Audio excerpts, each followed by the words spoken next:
Good morning. Please stand and join us in singing our gathering song, We're Unity.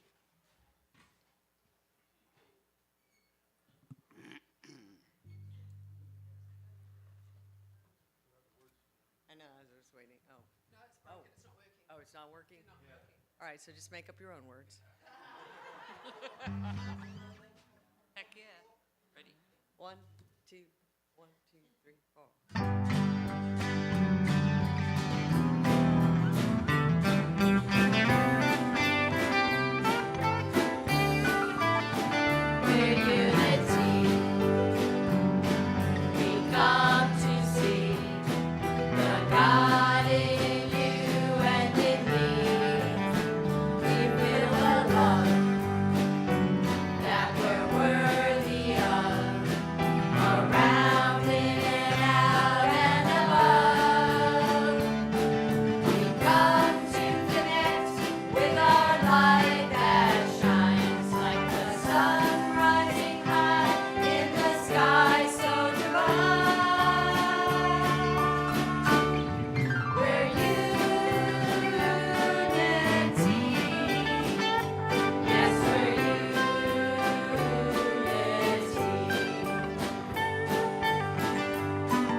Good morning. How's everybody doing today? All right. So Jude, unfortunately, is unwell, so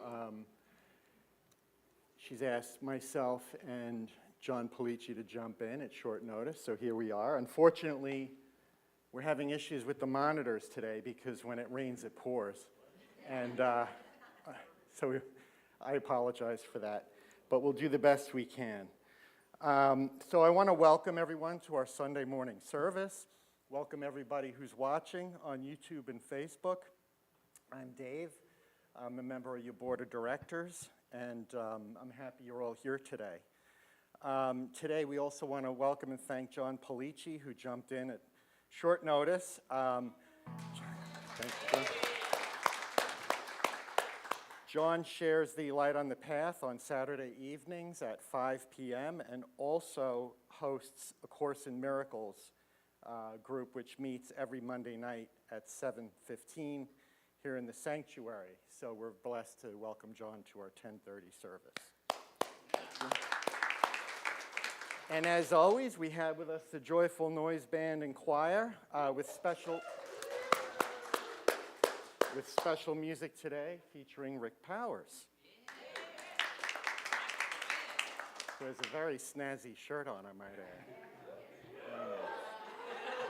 All right. And we want to welcome those that are here for the first time. If you are a first-timer present in the sanctuary, you feel comfortable, please raise your hand so we can give you a welcome packet.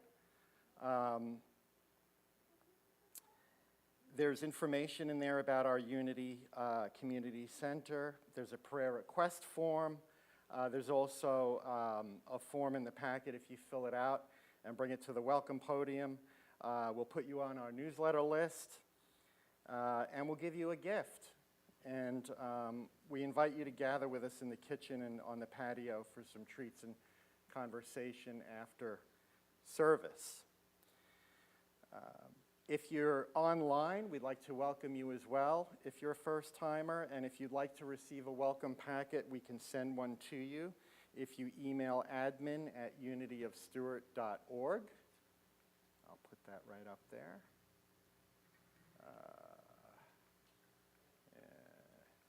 Just bear with me a second here.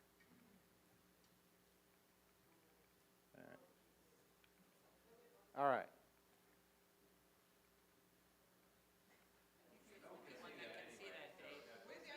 All right. Okay. Enough of that.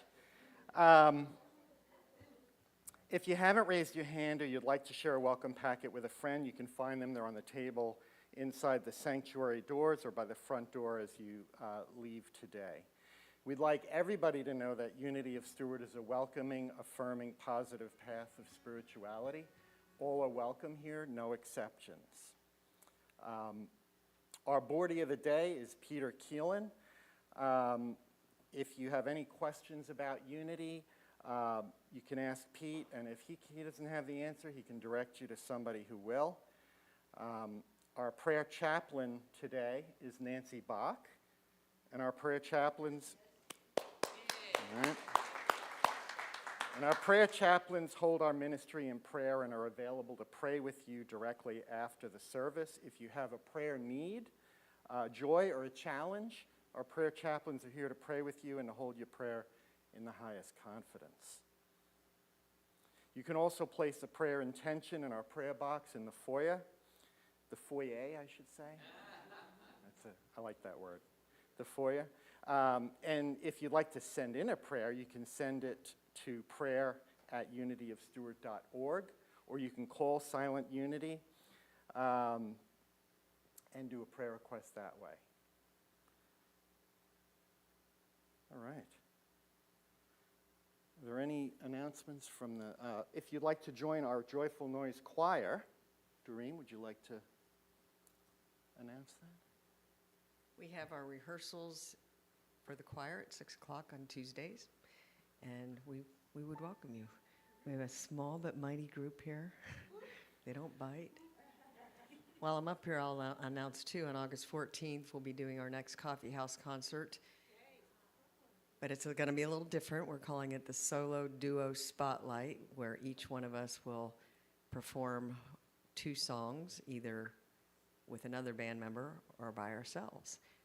Because that way, the band doesn't have to practice as a band this month. So that's allowing us to do that. And please, all are welcome. Every cent that we raise benefits Unity of Stewart. So we appreciate your support.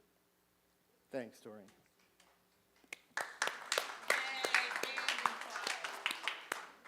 And I have great news. So last week I stood up and asked for, the church is in need of funds to keep the lights on, to continue to do the work that we do.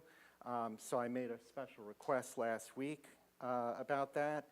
And Russ and Joan Swinehart have donated $5,000 to Unity of Stewart. So I'd like to thank them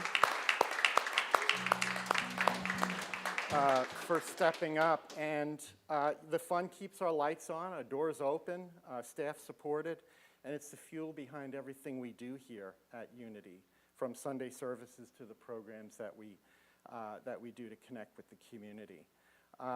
So what we'd like to ask is, we would like to see if we can match that $5,000 as a community. So if it's in your heart, we appreciate our consistent givers. We'd like to thank you. We'd like to ask if it's on your heart to give something extra over and above your regular giving. This is a wonderful time to do it. Every gift counts, big or small, and we really appreciate your contributions as a community. So we have created a Swinehart Matching Fund envelope, and these are on the table as you go out of the sanctuary. We also set this up online, so you can go online and do that as well, and we encourage everybody, if you can, and I say, if it's on your heart to do so, we'd appreciate the support, okay? Let's meet this moment together, and we're grateful to each and every one of you. Please join me in dedicating this service to a world that works for everyone.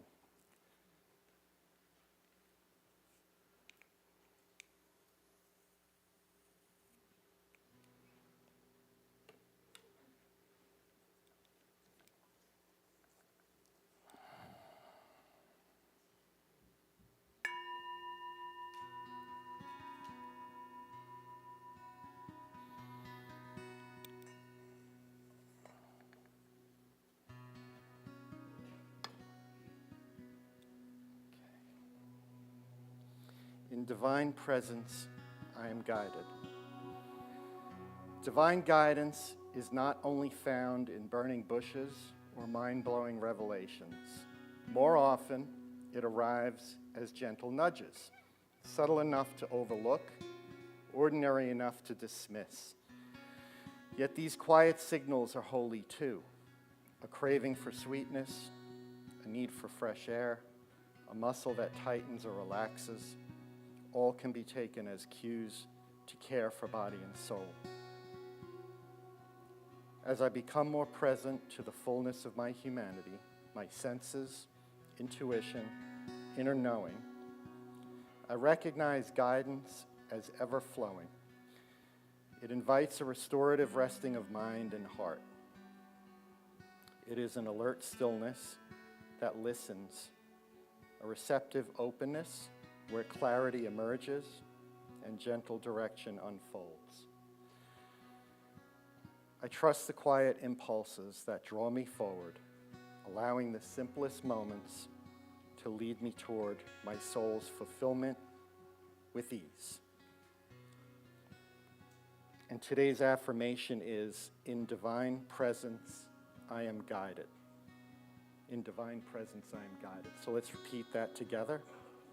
In divine presence, I am guided. Please take a deep breath. Once more, in divine presence, I am guided.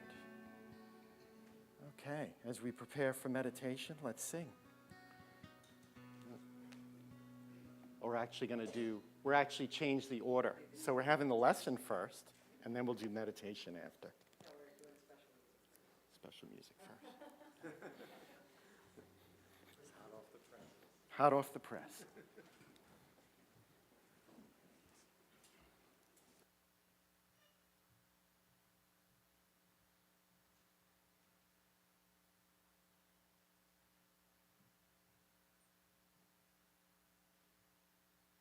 So this song doesn't take much introduction, but I'll just say it is a theme from Love Story. Remember way back, about 1970s. No one here was around then.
Excellent, thank you.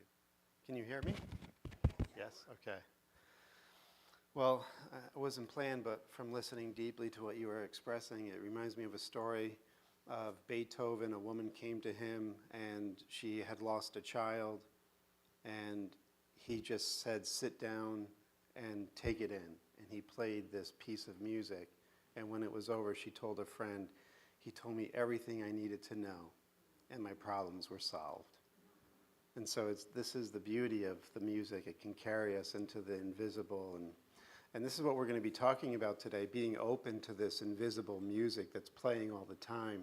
Jesus called it the kingdom of God. It's the fullness of being. It's the presence of divine love. And it's always available in every moment, in every breath. And in all eyes, we're reflecting it back to one another. But do we have the eyes to see it? Do we have the ears to hear it? And so Jesus gave us a really important nudge, and that is, unless you become like a little child, you cannot enter the kingdom of heaven. And this was the response to questions about who's going to be the greatest in the kingdom, who's going to be the most powerful. And he says it's the little child, it's the one who is humble and open and has unconditional trust, a receptive heart, an ability to tune in to the invisible through spontaneity, through this innate sense of joy. And so this is what we want to get into today is unless you become like a little child, we can't remember the true meaning of our life, who we are really, and what we're here to experience in every moment. And one of the ways that we have gone through life is we at some point, I'm sure if you really sit and get quiet, you can remember there was probably a point in your childhood when you kind of left off with the spontaneity and the joy, and you had to adapt to the world that was around you, to the adults and the rules and everything else. So it's like you went from this innate sense of being in the kingdom of God and entered the kingdom of this world and became a different version of yourself, right? And this self, in many ways, is what Carl Jung, the psychologist, would call the persona or the mask, that we become this surface personality. We become an imitation of ourself that's rehearsed and robotic and following the script of social norms and conventions. And if we get too sold out to being the mask, we can completely lose connection with the pith and essence of who we really are, the joy, the love, the spontaneity, and the openness and the receptivity to the Spirit. And, you know, in A Course in Miracles, he has a really great way of describing this transition from the real self to the false self. And it goes something like this. The learning of the world is built upon a concept of the self, adjust it to the world's reality. It fits it well, for this an image is that suits a world of shadows and illusions. Here the image walks at home, where what it sees is one with it. The building of a concept of the self is what the learning of the world is for. This is the purpose of the world, that you come without a self and make one as you go along. And by the time you reach maturity, and he has maturity in quotes, by the time you reach maturity, you have perfected this concept of yourself to meet the world on equal terms, at one with its demands. A concept of the self is made by you, by us. It bears no likeness to your real self at all. It is an idol made to take the place of your reality as a child of the kingdom. And so this is a fascinating and fundamental point to all true spiritual work, or teaching, that we have to go through a process of what is called self-emptying. It's not the real self that we're emptying out from. It's this false self, this mask that we've been hypnotized by and completely lost in this role that we've been playing. And so we come to a place in this present moment where perhaps, even just for this 20 minutes or so that I have, that we can become open and present and not prejudging what's going to come next, not thinking about a past and reacting from that past learning, to just be together, clear, open, surrendered, childlike, and to empty out whatever it is that keeps us feeling separate, isolated, divided, alone. This is the work. These words are just words, but they are also, again, nudges to turn within. Because that's what Jesus said in that passage in Matthew's Gospel. Unless you change, and the word can be turn, unless you turn within, you can't find this lost treasure of yourself. Right? Can't find it in the world. Can't find it in cleverness, in money, in power, in anything the world offers. You have to go within and find it there. And so this requires getting the blocks out of the way. That's what these great teachings are for. We're looking at Taoism now and the teachings of the Tao Te Ching, which is the great book on the way and its power. And the word way, or Tao, is very much like the divine kingdom that we're talking about. It is this deep reality that we're always connected to, that feeds us, that nurtures us, that cares for us. And according to the great sage Lao Tzu, and just as an aside, Lao Tzu is a name that means ancient child or ageless child. So in the very name of the sage is the secret to true wisdom, knowledge, and enlightenment. You must be an ancient child. And he says this in chapter 28. Know the male, yet keep to the female. Receive the world in your arms. When he means by know the male, it's know the practical teaching, know the practical knowledge. You know how to iron your shirt. You know how to bake a cake. You know how to do your taxes. That's all the male stuff he's talking about. You know how to drive a car, etc. Yet, keep to the female. In other words, at the same time, don't stay within the rigid, narrow, linear techne or the belief of doing all the time. Keep to the female. Be open. Be silent within your heart, even while you're doing your taxes, driving your car, baking your cake.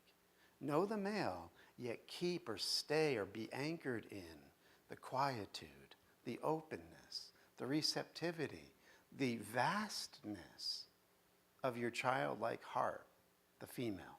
Then he says, if you receive the world, the Tao will never leave you, and you will be like a little child. If you receive the world, in other words, no prejudgments, no prejudice, no thinking you know. You know, in Zen Buddhism, they have a phrase called the don't know mind. You don't know. You have this openness to discover in the present moment what's there. And this innate wisdom, this spontaneous wisdom, this Tao or Zen or Christ mind comes to you in the moment if you're quiet, if you're open, if you're receptive. It's your birthright. You see, and this is what another thing Jesus says, unless you become like a little child. This becoming, we often overlook it, but this is a major word here, because the becoming is we have to transition from the rigidity of our mask And for many of us right now, we're listening from the mask. We're listening from our conditioned mind. Our belief systems that we've learned that literally cut us off from our own heart. And we are unconsciously staying within this isolated, rigid mind, trying to understand what it's like to be open to the world.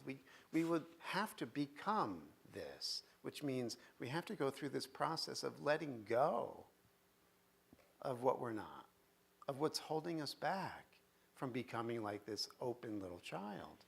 And then he says this, know the personal, yet keep to the impersonal. Accept the world as it is. This is what I've been working on lately. Acceptance.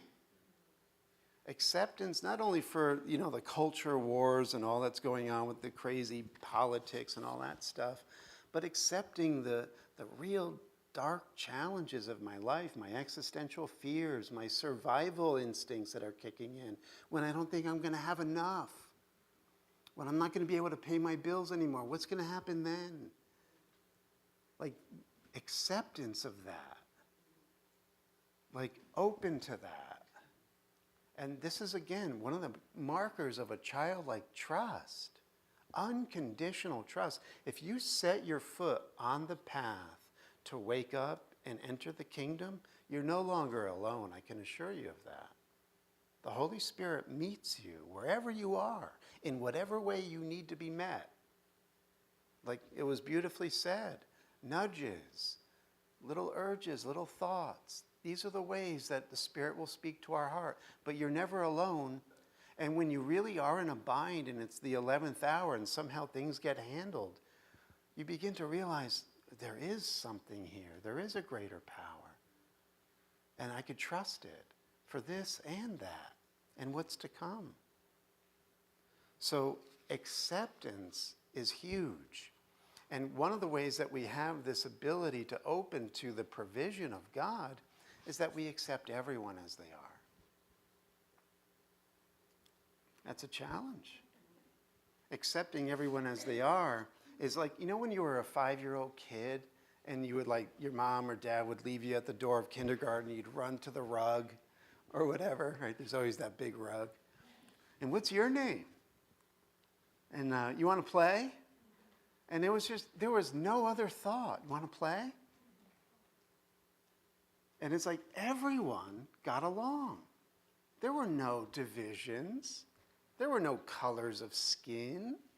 None of that. Want to play? And so this is the way we meet each other, through this acceptance. And this is the way we can actually come to peace within ourselves. Because one of the things, and I don't want to belabor this because there's one other thing I really want to get to. But when we find problems with others and we just can't accept who they are, what they did, etc., it's always because at first we can't accept something we've done or we've said. Like there's always that inner shame or inner attack first. And that's part of the self-emptying. That's part of the healing and allowing grace to come into your heart. You go to those wounded places and you let them go. You accept that. I thought it was a good idea at the time. I didn't mean any harm.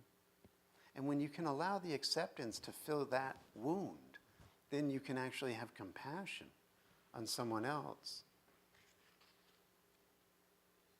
And so this is all paradoxical, right? Leaving the mask, the mature person of the world, the conditioned mind, thinking needing to be a self that has understanding and cleverness, etc. And that's why Lao Tzu says, the path into the light seems dark. The path forward seems to go back. The direct path seems long. True power seems weak. True purity seems tarnished. True steadfastness seems changeable. True clarity seems obscure. The greatest art seems unsophisticated. The greatest love seems indifferent. the greatest wisdom seems childish. Now, I can't think of a better example of embodying all of that than Byron Katie. Now, this is a book, 1,000 Names for Joy, living in harmony with the way things are. And what I was reading from, of course, was the Tao Te Ching, but this was translated by Stephen Mitchell, who later married Byron Katie. And this book is actually Byron Katie, or Katie's commentary on Stephen Mitchell's translation of the Tao Te Ching. And there are a couple of things here that I want to share with you. And I'll try not to get choked up, because it seems like every time I read this, I get choked up. So bear with me. It's okay. So she says, living this life of being spontaneous like a child, it's like falling in love with yourself. There's nothing to do, no one to be, no responsibility, no meaning, no suffering, no death. You no longer believe yourself into a separate, distant polarity where you're identified as a tiny speck, making grandiose efforts to prove that something is true. Realizing that you've never left the original oneness means that you were never born and you can never die. What suppleness this realization allows. You're immune to anything the mind would superimpose onto reality, any disappointment or sorrow. If I lose all my money, good. If I get cancer, good. If my husband leaves me, good. If my husband stays, that's good too. Who wouldn't always say yes to reality if that's what you're in love with? What can happen that I wouldn't welcome with all my heart? I don't know what's best for me, or you, or the world. I don't try to impose my will on you, or on anyone else. I don't want to change you, or improve you, or convert you, or help you, or heal you. I just welcome things as they come and go. That's true love. The best way of leading people is to let them find their own way. One day, a few years after I first found the work inside me, my sons began to fight in our living room. I was sitting on the couch, very close to them. They were two grown men in their 20s, and here they were on the floor wrestling and pummeling each other and yelling, "Mom, Mom, make them stop." All I saw were two men trying to connect, not knowing another way. I sat there just watching them, just loving them. And in that moment, I didn't have the slightest thought of intervening. There was no doing, no trickery to it. And suddenly, they noticed, and they stopped fighting.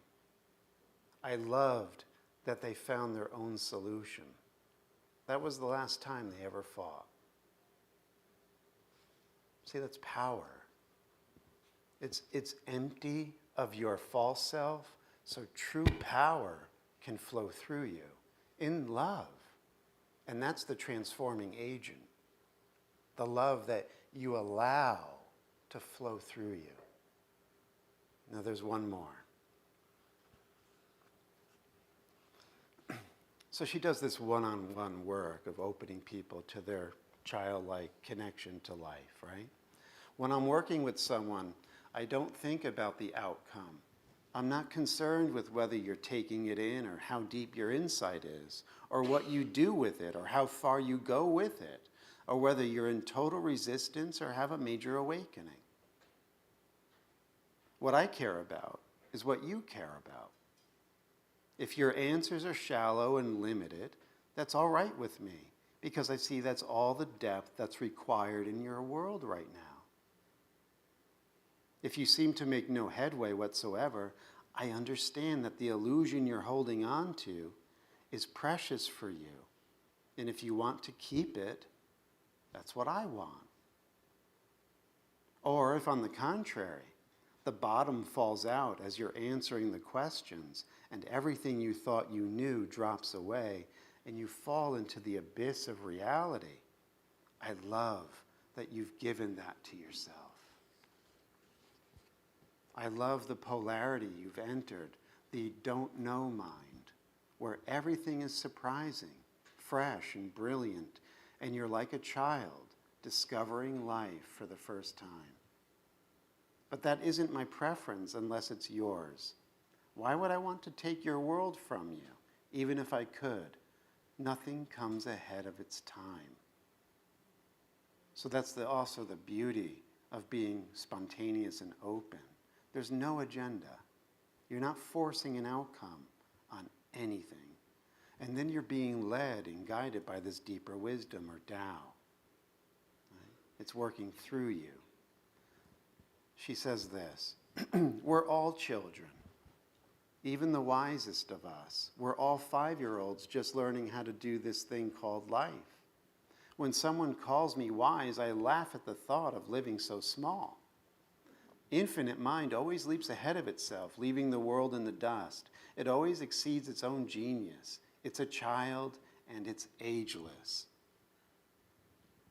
Right? Infinite mind is a child and it's ageless.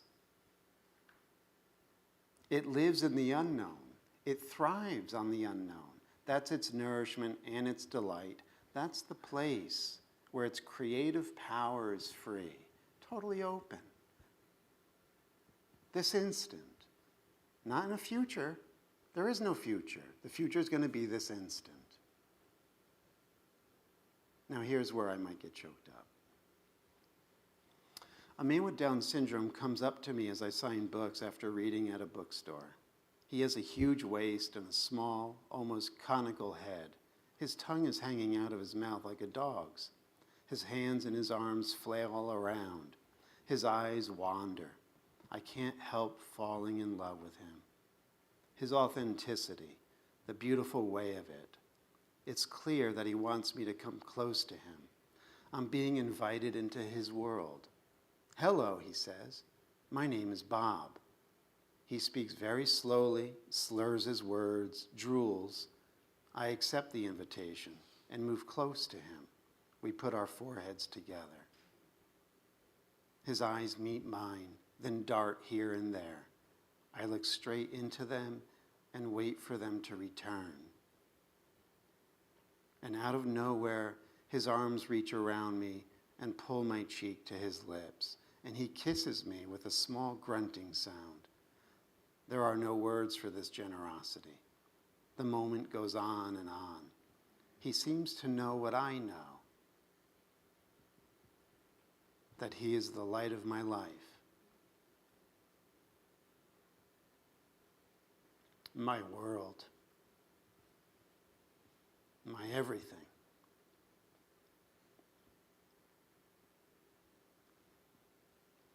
I look into his eyes, then say, thank you for the kiss.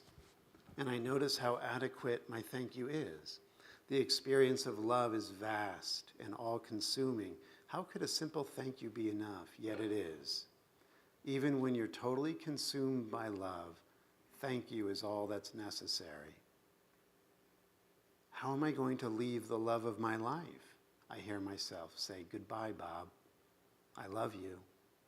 And I notice life entering me as I walk away.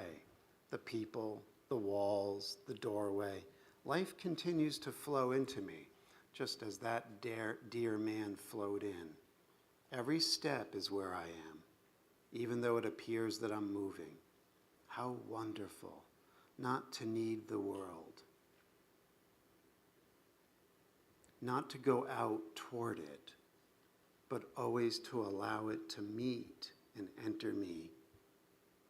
I find that there's room in me for everything, everyone, every situation, every flavor of being. I love the openness that I am. Thank you.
Okay, prepare for meditation.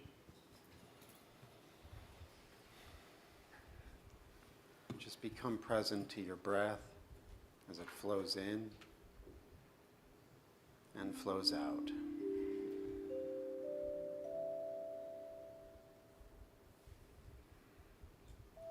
Feel your breath,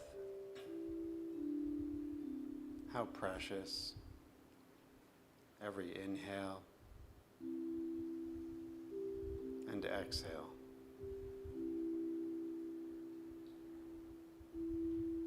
Connecting you to life, to light, to this moment.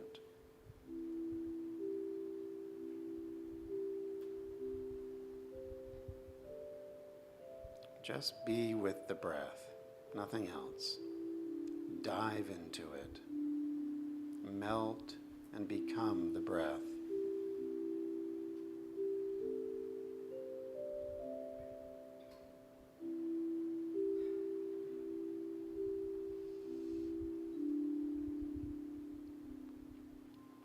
And see if on the next inhale you can invite the presence of grace to take you with the inhale to the center of your heart and feel this ageless innocence.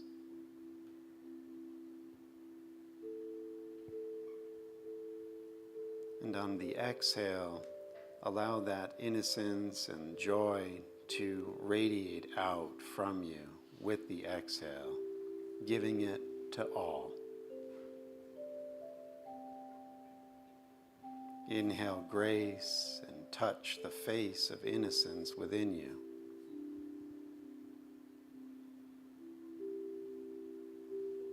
And exhale abundant joy and limitless giving.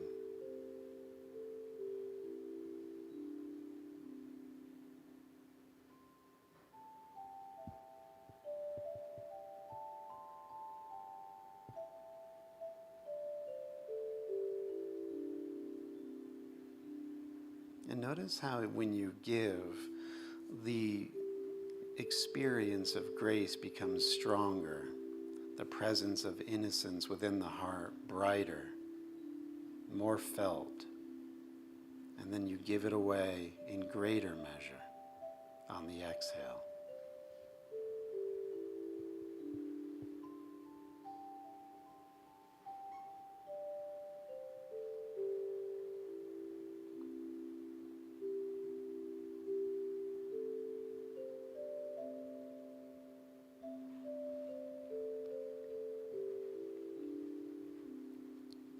And just for a moment, realize that this innocence within you is the innocence within everyone. We are all this ageless child, waiting to be acknowledged, waiting to be loved.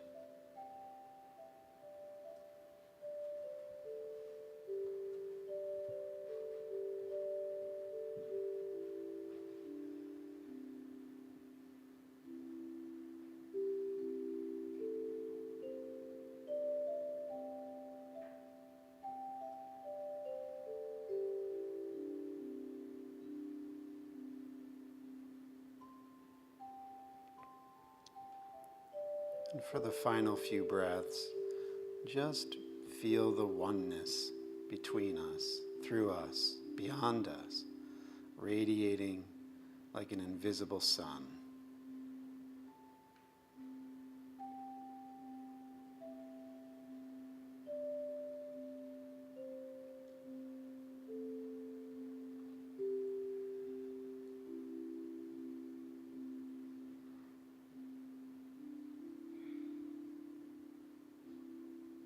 And so it is.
everybody hear me okay? All right. It's now time to practice our celebration of abundance and love offering. And here are the ways that you can give to Unity of Stewart to support the work that we do here. For those that are on Facebook, the ways to give are pinned to the top of the page. And if you're on YouTube, you can go to unityofstewart.org and click Donate. And we want to thank you all for your continued love offerings, tithes, and gifts. We want to thank our consistent givers, and we hope you feel the impact that you have in this moment. We bless the love offering, knowing that these gifts help to transform the world. So let's affirm our prosperity prayer together. In a universe overflowing with the allness of God, all the needs of Unity of Stewart and those we serve are instantly, constantly, and bountifully met. From every direction, known and unknown, expected and unexpected, abundant good comes to us now. We are grateful. Amen. Okay, and also a love offering blessing. Divine love through me, blesses and multiplies all that I have, all that I give, and all that I receive. I give and receive always in love.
Okay, so today we have, I hope I pronounced this right, Qigong, is that correct? Yes. We have Qigong with Haisha Martyr today in the classroom at noon, and I hear from those that have tried it that it's pretty incredible, so it might be something you want to check out. We have a book club with Marlis, and they've just begun a new book called Celebrate Yourself by Eric Butterworth. And that group meets on Tuesday afternoons at 1:30. There's also a new meditation and healing circle with Dr. Dave DeSano and Mary DeSano. And this week it's on Thursday afternoon from 1:30 to 2:30, and that'll be in the small classroom. Please sign up for text reminders, and you can pick up a schedule on the information table. And I've heard from a pretty good source who I happen to be married to, who went along to it, that said it was really great. So you might want to check that out. We're having a pizza and movie night. Come on and hang out. Let your hair down, enjoy some pizza, and watch a movie. We're seeing a movie called Project Hail Mary, which is about a middle school teacher who has to go into space to save the world. I heard it's a pretty incredible movie. It's a lot of people who've seen it say you have to see it. So I'm looking forward to it because I haven't seen it yet. So there you go. Do we have any kiddos today? I'm not sure if we do. No kids. Okay. Well, let's bless our kiddos with song.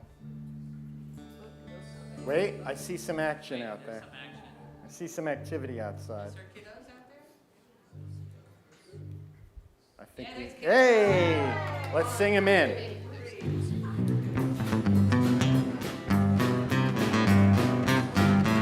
We are walking in the light, in the light, in the light. We are walking in the light, in the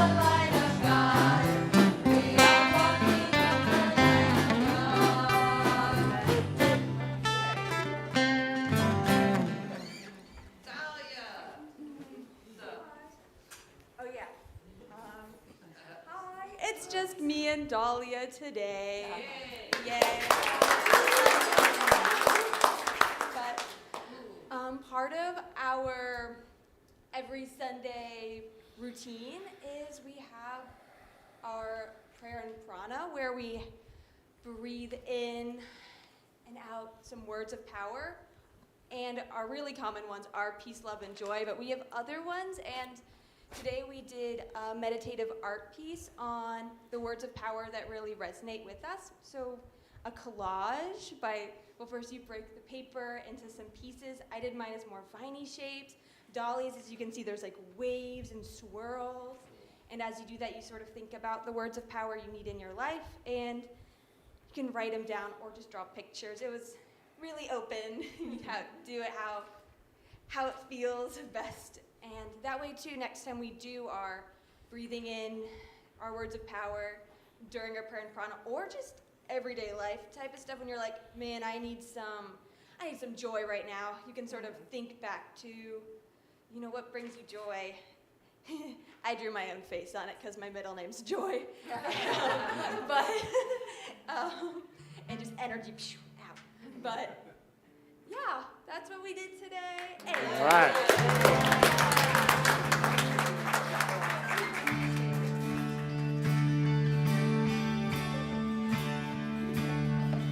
We love you. We bless you. We truly, truly appreciate you. We behold the Christ in